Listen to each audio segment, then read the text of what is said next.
60 от двата дни, на Елена Томас 9.65, 19.30.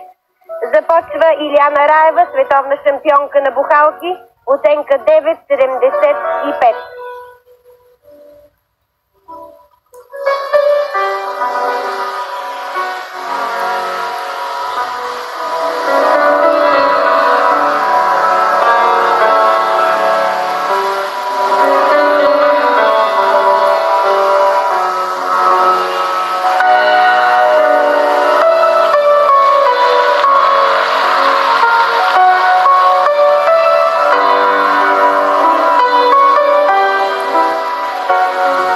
Спечели златният медал.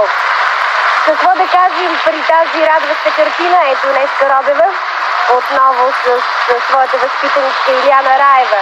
Разгънаха се днес двете българки, няма го вече страха. Сега те играят за престиж, играят за публиката, играят окрилени от големия си успех.